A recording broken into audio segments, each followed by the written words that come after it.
نحمدك يا من أوضحت لنا سبل الهداية وأزهت عن بصائرنا غشاوة الغواية ونصلي ونسلم على من أرسله الله بشيرا ونذيرا وداعيا إلى الله بإذنه وسراجا منيرا.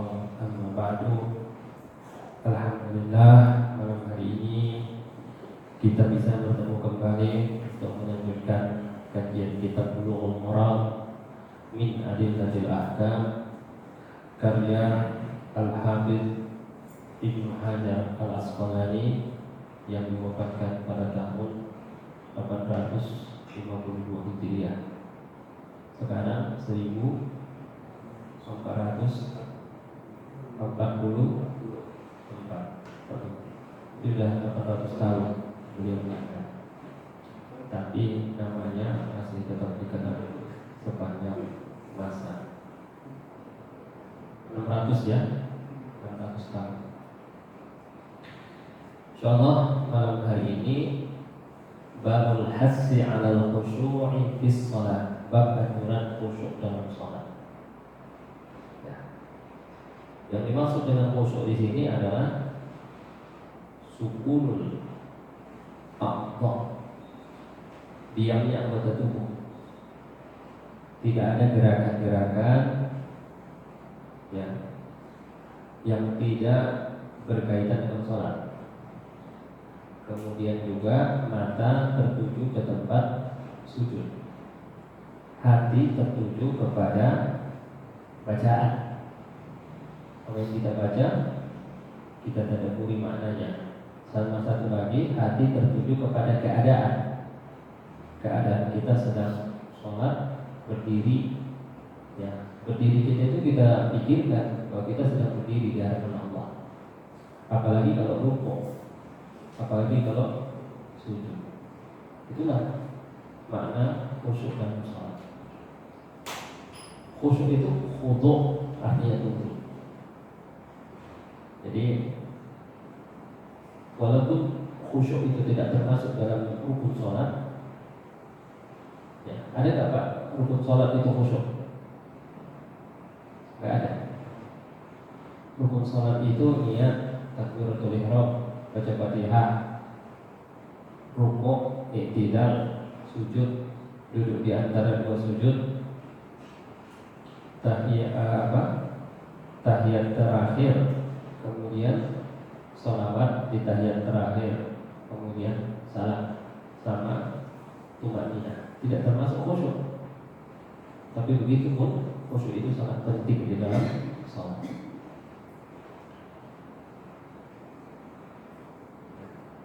Jadi khusyuk itu adalah amalul qalbi, kerja hati, tapi juga didukung oleh kerja anggota tubuh. Ya, misalnya tadi itu tidak ada gerakan-gerakan yang tidak perlu. Jadi kalau ada orang takbir Allahu Akbar, matanya jelalatan ke kiri dan ke kanan, itu. Apalagi kalau ke atas. Kalau ke atas itu ada larangannya. Layak tahiyat na'wam, hendaklah suatu kaum menghentikan pandangan ke atas pada waktu sholat, atau kalau tidak nanti mata mereka disambar dari langit sehingga tidak bisa lagi melihat. Nanti juga ada larangan al-iltifat, melihat ke kiri dan ke kanan, ya, termasuk yang tidak dibenarkan di dalam sholat. Termasuk gerakan-gerakan memperbaiki peci, memperbaiki lengan baju, memperbaiki tempat sujud, menghapus pasir-pasir yang lengket di dahi. Nah, itu juga termasuk yang menghalangi kekhusyuan seseorang dalam sholat. Nah, An Abi Hurairah radhiyallahu anhu qala naha Rasulullah sallallahu alaihi wasallam an yusalli ar-rajulu mukhtasiran, muttafaqun alaih. Wal lafzul Muslim wa ma'nahu an yaj'ala yadahu ala khasiratihi. Dari Abu Hurairah radhiyallahu anhu bahwasanya Rasulullah sallallahu alaihi wasallam melarang seseorang sholat bertolak pinggang, ya, berkacak pinggang. Hadis disepakati oleh Bukhari dan Muslim, tapi lafaz hadis ini yang memilikinya adalah Imam Muslim. Makna mukhtasiran di sini, ya, menjadikan tangannya di pinggangnya. Jadi Nabi SAW Bapak dan Ibu mengajari para sahabat itu urusan agama mereka, perkara agama mereka. Ya. Wabil khusus masalah sholat. Ya. Masalah sholat, bahkan Nabi sampai mengatakan, "Shallu kama ra'aitumuni usolli." Sholatlah kamu sebagaimana kamu melihat aku sholat. Jadi semua diajari Nabi SAW. Ya. Bagaimana sholat yang benar, ya. Yang paling mudah sholat yang benar itu adalah ittiba mutaba'at Nabi, meneladani Nabi Muhammad sallallahu alaihi wasallam. Nah, di sini hadis ini Abu Hurairah menceritakan bahwa Nabi sallallahu alaihi wasallam melarang seseorang sholatnya itu meletakkan tangannya, Abu yadaihi, ataupun kedua tangannya, di hasiratihi, di mana, di pinggangnya. Allahu Akbar. Ini nggak boleh. Kenapa? Karena ini adalah, kalau kita sholat itu kan kita harus merendahkan diri kita di hadapan Allah Jalla Jalaluhu. Ya. Khusyuk kita, tunduk kita, tawadhu kita, rendah hati kita, rendah diri kita di hadapan Allah, pencipta alam semesta, pencipta langit dan bumi. Ya, makanya kita mestinya merendah. Tapi kalau ada orang berkecak enggak, itu bukan merendah, itu namanya nantang gitu ya. Kalau udah marah, lagi ibu-ibu nantang kecak pinggang ya. Itu nggak boleh. Satu. Karena yang kedua itu adalah mengisyaratkan kesombongan dan keangkuhan. Biasanya kalau orang sombong itu ngomong sambil berkecak pinggang. Kemudian ada juga orang yang bilang itu mirip dengan salib, dengan salib. Ya. Kemudian ada juga yang mengatakan bahwa itu adalah perbuatan orang Yahudi. Jadi jemaah yang dimuliakan oleh Allah Subhanahu wa taala, maka tidak dibenarkan. Yang menjadi catatan kita di sini adalah muhtasiran. Ya, muhtasiran itu yang sudah an-yusalliyahu dulu muhtasiran. Muhtasiran di sini ada beberapa penjelasan dari para ulama fikih. Imam Nawawi ketika mensyarahkan hadis ini dalam kitab Syarah Sahih Muslim. Nah, jadi Sahih Muslim itu disyarah oleh Imam Nawawi. Syarah yang paling lengkap, syarah yang paling banyak dibaca adalah Syarah Sahih Muslim karya Imam Nawawi. Beliau menceritakan di situ yang pertama, makna yang sahih dan yang disebutkan oleh kebanyakan ulama lughah, ya, ulama hadis, bahwa yang dimaksud dengan muhtasiran di sini adalah seseorang sholat dan tangannya ataupun kedua tangannya berada di pinggangnya. Itu penafsiran yang paling sahih, yang paling benar menurut Imam Nawawi.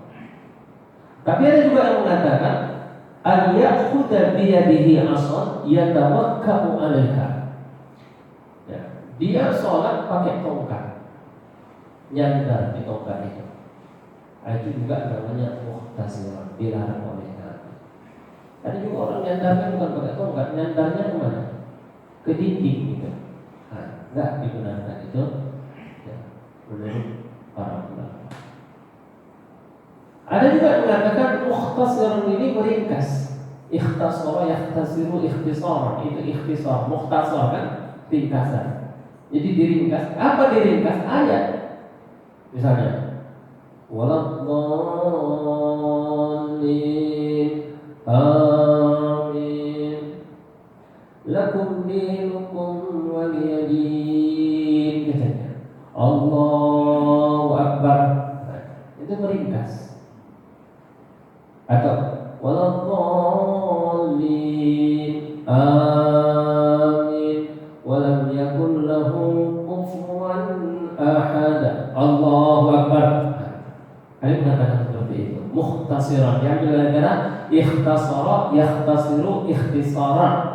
Mukhtasirun, nah, itu namanya meringkas. Diringkasnya satu surah, diambilnya satu ayat atau dua ayat yang terakhir, namanya mukhtasar.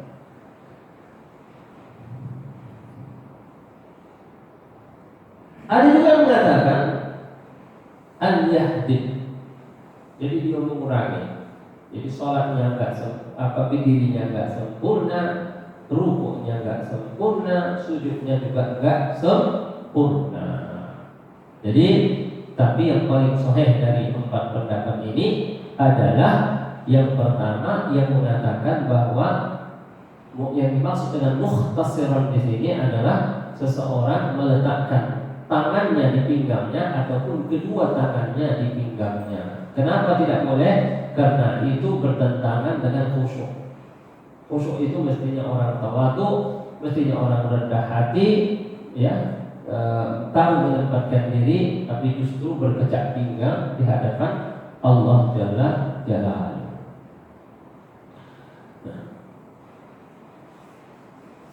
Ada yang mengatakan pula, kenapa tidak boleh? Karena itu perbuatan syaitan.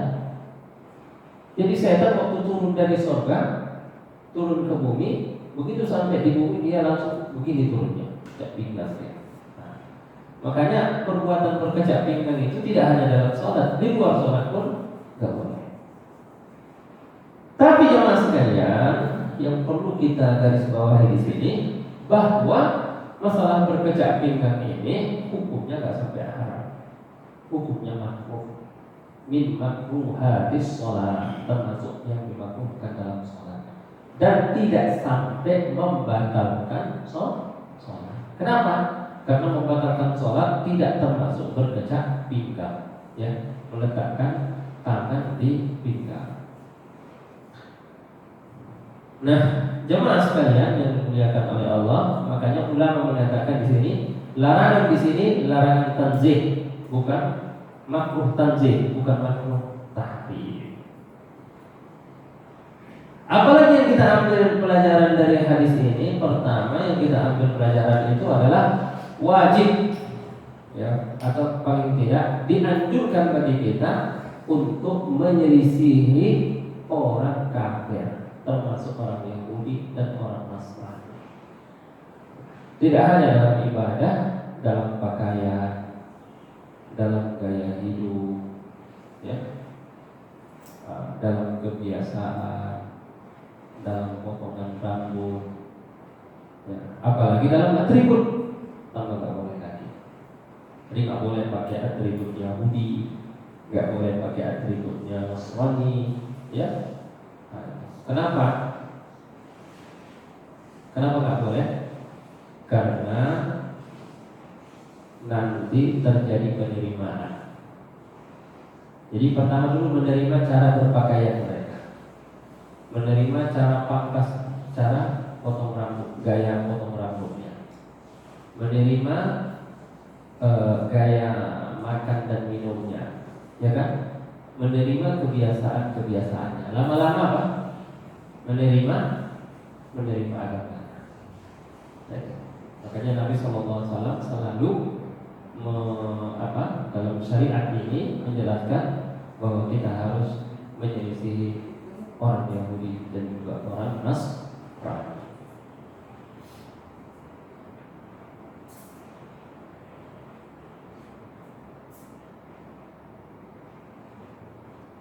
Jadi itu tadi Pak, ya, dianjurkan untuk menjauhi, menyerupai orang-orang sesat. Enggak boleh.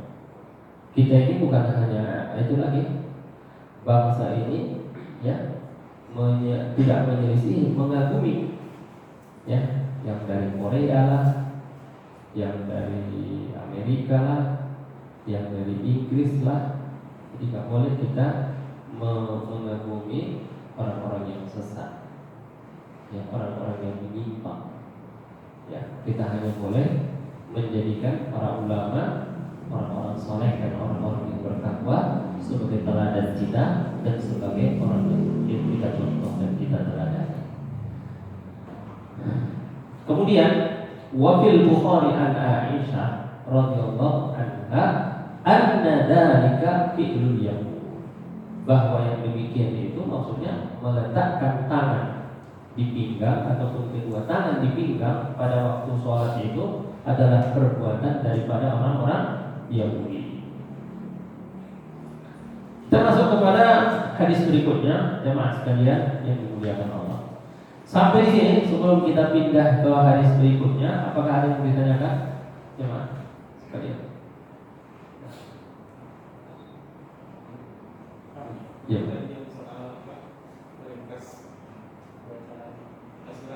Iya.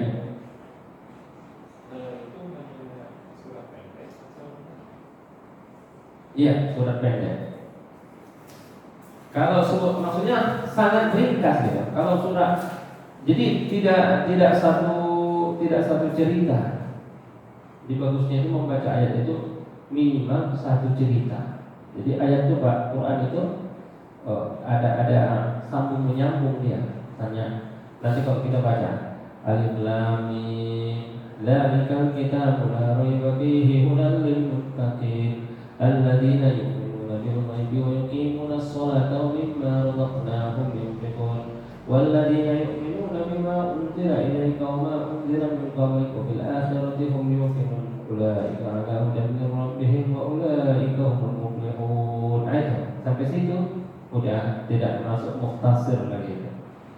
Baru yang kedua, innal ladzina kafaru sawa'un 'alaihim a'andzartahum am lam tunzirhum la yu'minun khatamallahu 'ala qulubihim wa 'ala sam'ihim wa 'ala absarihim ghishawah wa lahum 'adzabun 'adzim. Udah cerita itu orang kafir.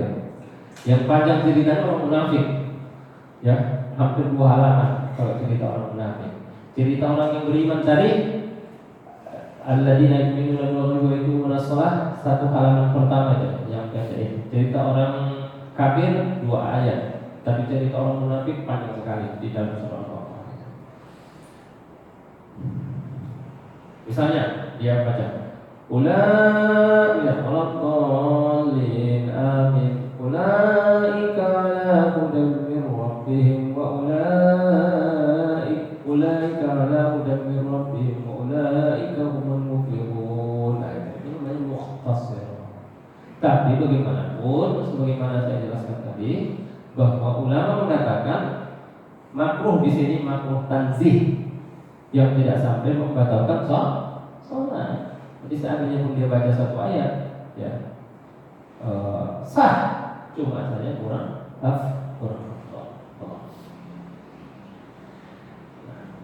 An Anas radhiyallahu anhu anna Rasulullah sallallahu alaihi wasallam qala idza quddimal 'asha'u fabda'u bihi qabla an tusallul maghrib muttafaqun alaih.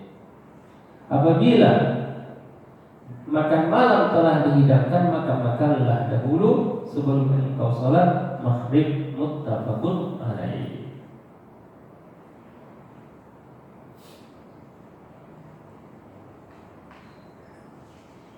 Fabda'u bihi, mulailah dengannya. Dengan apa di sini? Mulailah dengan makan malam sebelum sholat maghrib. Ada beberapa permasalahan dalam hadis ini jemaah sekalian. Yang pertama,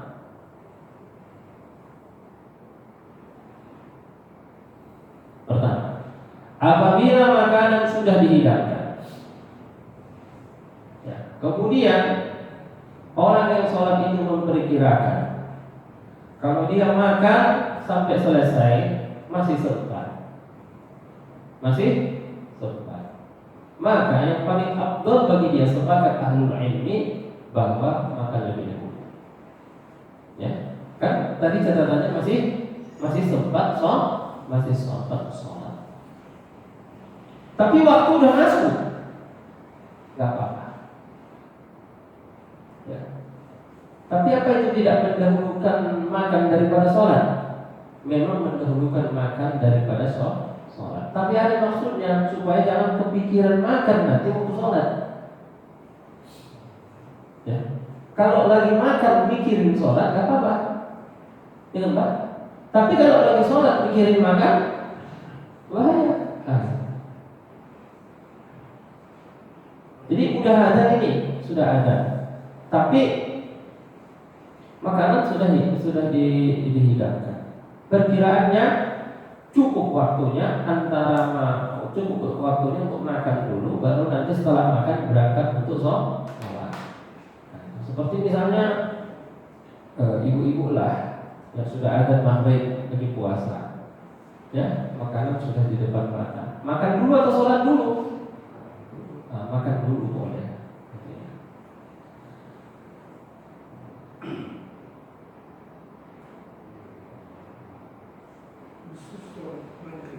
Ya. Oh ya, di hadis ini maghrib, sholat maghrib. Tapi di hadis lain nanti ada penjelasannya lagi.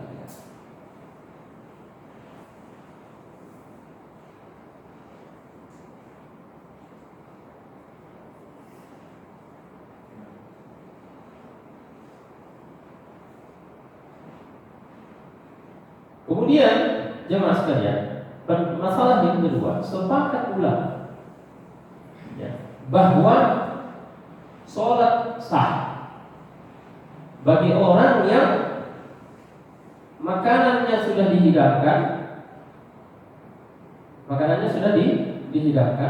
dan dia lapar dan butuh makanan itu, tapi ditinggalkannya makanan itu, kemudian dia pergi sholat, ya, apakah sholatnya sah? Sah.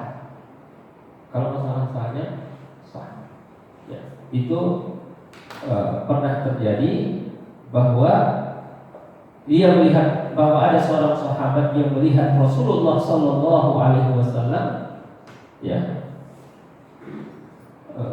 sedang mau memotong daging buat makan. Tiba-tiba datang panggilan azan. Ya, kemudian beliau meletakkan pisau tadi yang digunakan potong daging, kemudian baginda Rasulullah SAW sholat, ya, sholat. Tapi ada juga yang mengatakan batal, nggak sah sholat. Kenapa? Karena ada hadis la sholata bihadrati tu'ami. Tidak ada yang namanya sholat kalau makanan sudah disidangkan.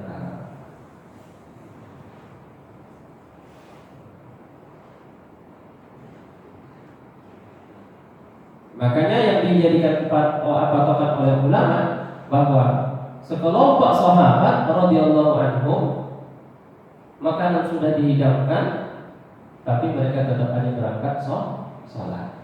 Itu menunjukkan bahwa sebenarnya nggak apa-apa, ya, kalau ada orang walaupun makanan sudah dihidangkan, tapi dia berangkat untuk sholat terlebih dahulu. Kemudian masalah berikutnya jemaah sekalian, bagaimana kalau makanan sudah dihidangkan? Tadi yang tadi itu sudah dihidangkan, sudah masuk waktu, tapi belum qomat. Ini makanan sudah dihidangkan dan qomat sudah dikumandangkan. Ini banyak pendapat. Pendapat yang pertama, an-yuqaddima lahu hatta yahurra min jami'i nahbatihi wa ibadatul jama'ah wa huwal masyhur. Bahwa dia mendahulukan makan sampai selesai sekenyang-kenyangnya, walaupun dia ketinggalan sholat berjamaah. Ini makanan sudah dihidangkan, kemudian qomat dikumandangkan, maka dia makan santai, tidak perlu terburu-buru, walaupun sampai dengan makan itu dia ketinggalan sholat berjamaah. Jadi dia sholatnya sholat sendirian. Pendapat ini adalah pendapat Imam Ahmad, pendapat As-Sauri, pendapat Ishaq bin Rahawiyah, dan juga pendapat Ibnul Munzir.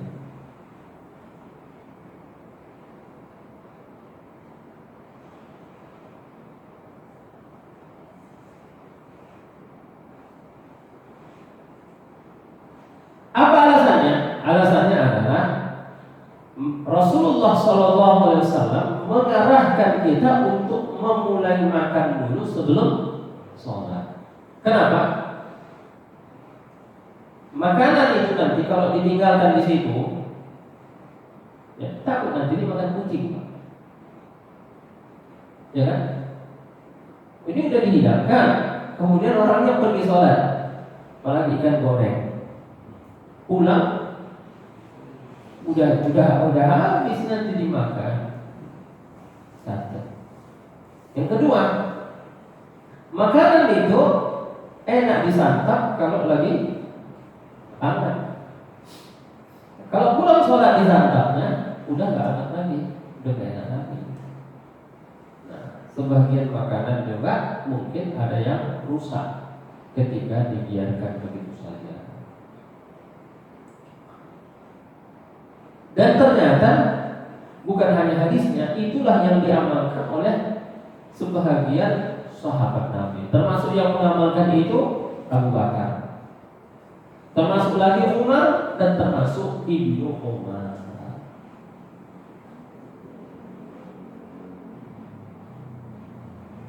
Jadi di sini Ahmad mengatakan, Imam Ahmad, yabda bil asya wa in fatat as-shalat bil jamaah.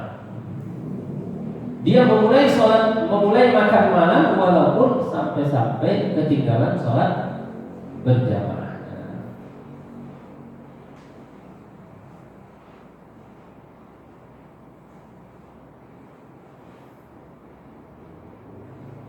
Jadi kenapa para sahabat radhiyallahu anhu berpendapat seperti itu? Pertama, itu mencontoh apa yang disampaikan oleh Nabi. Yang kedua, maksudnya adalah supaya orang yang berangkat sholat itu gak dikirim makanan, supaya orang yang sholat itu pikirannya bisa konsentrasi dan bisa khusyuk.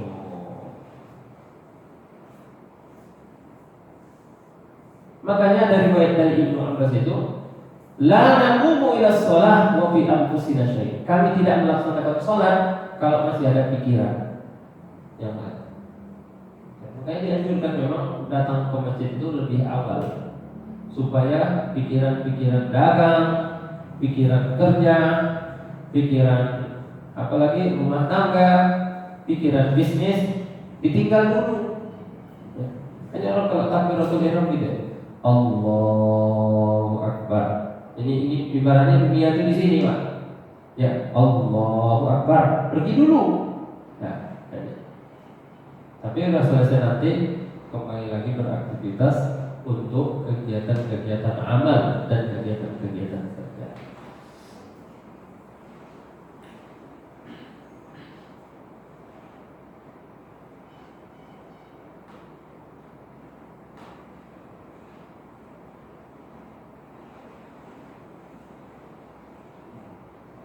Pendapat yang kedua, dan pendapat pertama Bapak, makan dulu sampai kenyang, walaupun ketinggalan sholat jamaah.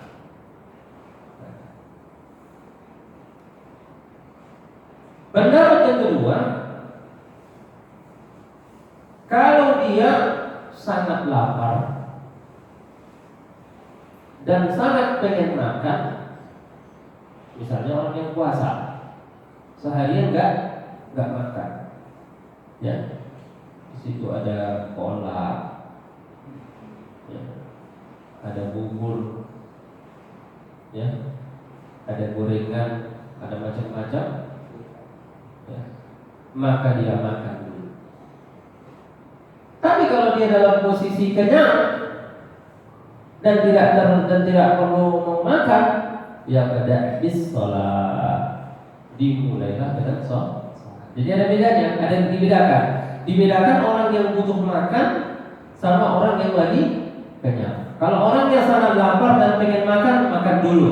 Kalau orang yang masih kenyang, walaupun makanan sudah dihidangkan, nggak apa-apa, ke masjid aja dulu.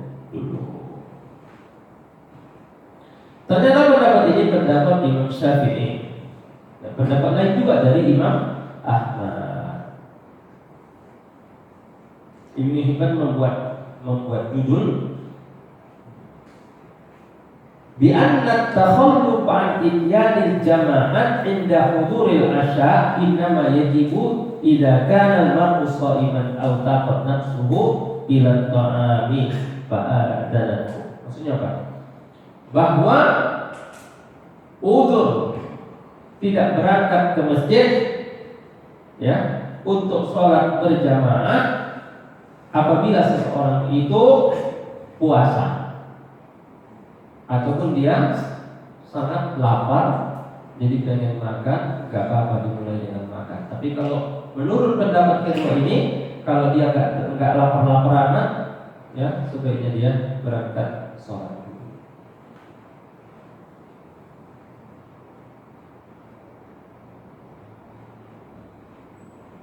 Jadi dalil mereka apa? Dalilnya itu Nabi udah potong pisau, potong daging buat makan. Tiba-tiba dipanggil untuk sholat. Maka Nabi meletakkan pisau tadi dan langsung berangkat sholat. Ya itu tandanya, maksudnya Nabi nggak lagi lapar.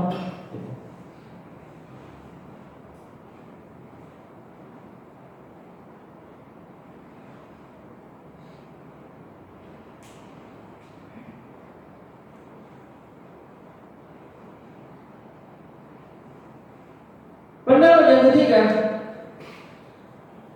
makanan sudah dihidangkan, qomat pun dikumandangkan. Dia mulai makan kalau dikhawatirkan makanan itu rusak. Saya belum tahu juga makanan apa yang rusak kalau ditinggalkan sebentar, ya, atau paling nggak hangat lagi gitu ya. Tapi katanya juga ada sih makanan yang ditinggalkan sebentar aja udah gak enak lagi dimakan. Nah, alasannya bukan apa-apa. Alasannya adalah itlaqul mal, menghambur-hamburkan harta. Ya.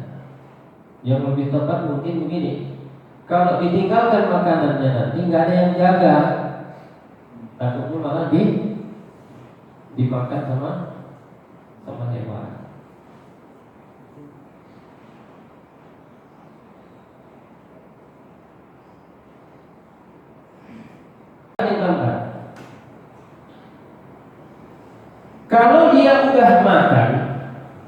Kalau dia udah makan, kemudian qomat dikumandangkan, maka selesaikan aja makannya, dapat atau nggak dapat, nggak ada masalah. Tapi kata dia, kalau dia belum mulai makan, walaupun makanan itu sudah dihidangkan, maka sebaiknya dia sholat aja dulu. Apa dalilnya? Idza kana ahadukum 'ala at-ta'ami fala yu'ajjil hatta yaqdiya hajatahu minhu wa in uqimatis shalah. Ini dalilnya. Hadisnya hadis sahih ini. Apabila salah seorang di antara kamu sedang makan, maka tidak perlu terburu-buru sampai dia kenyang, walaupun qomat sudah dikumandangkan.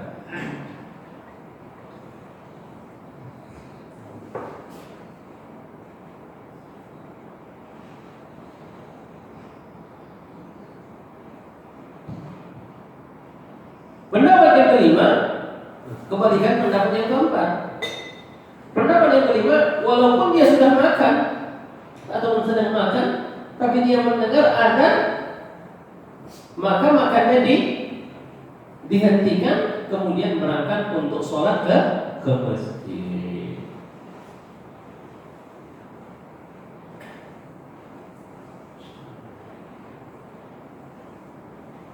Ada lagi pendapat yang ke-6. Banyak sekali pendapatnya. Dibedakan antara imam sama makmum. Kalau dia posisinya imam, apalagi imam tetap, ya, maka dia harus mendahulukan sholat. Kenapa? Karena dia ditunggu orang di masjid. Tapi kalau dia posisinya makmum, nggak ada yang nunggu dia, mau datang, nggak apa-apa. Jadi kalau imam, iya, sholat dulu. Habis sholat baru makan. Kalau makmum, makan dulu baru sholat.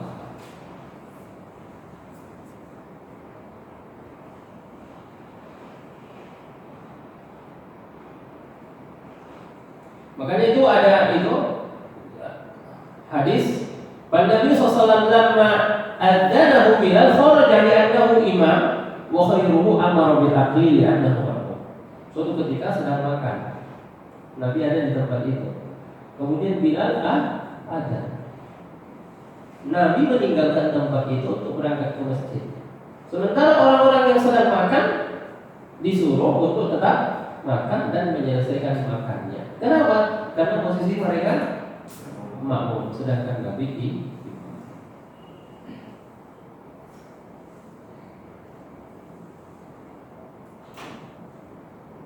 pendapat yang ketujuh.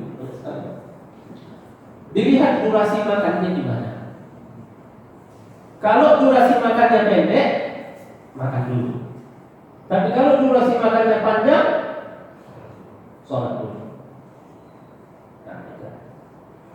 Dan ternyata itu ada juga dalilnya. Ya. Kuntu ma'a abi fi zamani ibni Zubair ila jambi Abdullah bin Umar. Faqala Abbad bin Abdullah bin Zubair, inna sami'na annahu yabda fil asya' qabla al-ta'am. Faqala Abdullah bin Umar, waiha ma kana asya'uhum atarahu kana mislu asya'i abi. Suatu ketika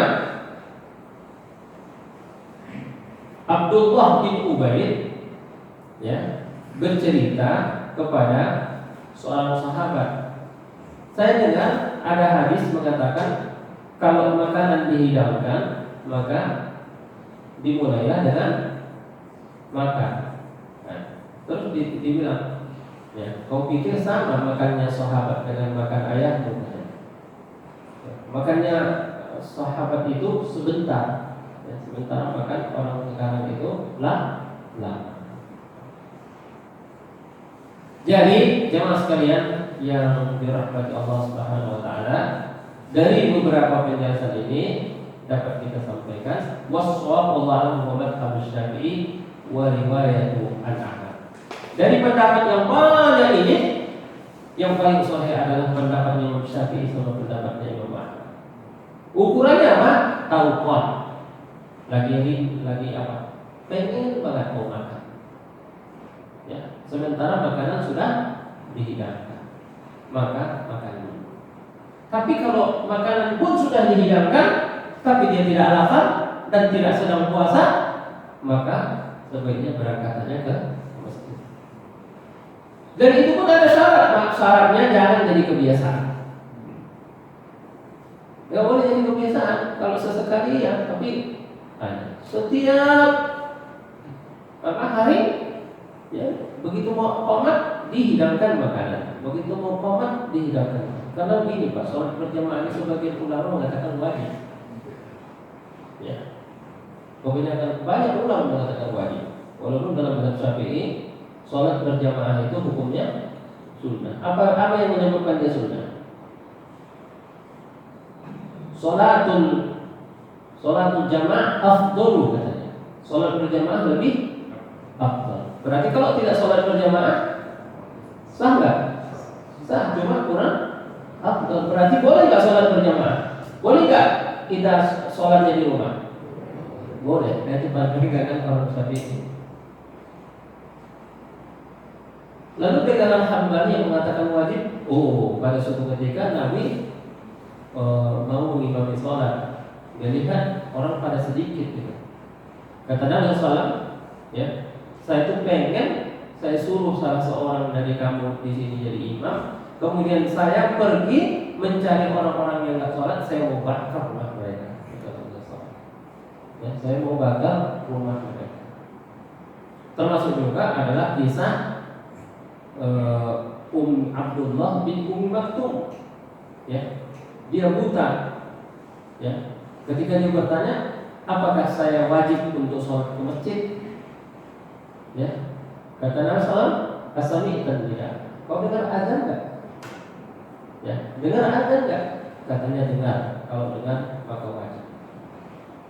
Tapi azan yang dimaksud adalah azan tanpa mikrofon, Pak. Kalau azan pakai mikrofon, sekilo apa? 2 kilo itu kedengaran gitu ya. Azan tanpa mikrofon kalau kedengaran maka sebatas berapa jarak dari tempat itu maka dianggap wajib hukumnya untuk sholat berjamaah.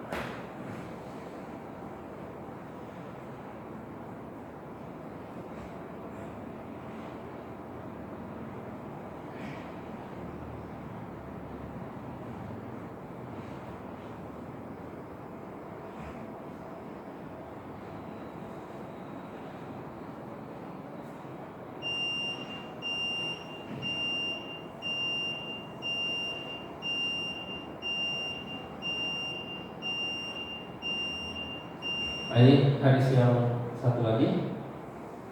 Ini udah masuk waktu sholat isya ya? Ya.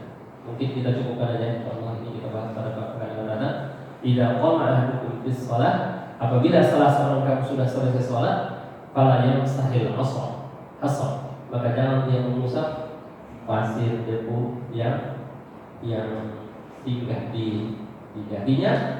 Fa innar rahmata tuwajihuhu, karena rahmat selalu bersamanya. Nah, di hari yang kebiasaan yang menghapus diri, biarin aja kalau sering hapus. Wallahu a'lam. Insyaallah kita bahas ini pada pertemuan yang akan datang. Wabillahi taufiq wal hidayah. Assalamualaikum.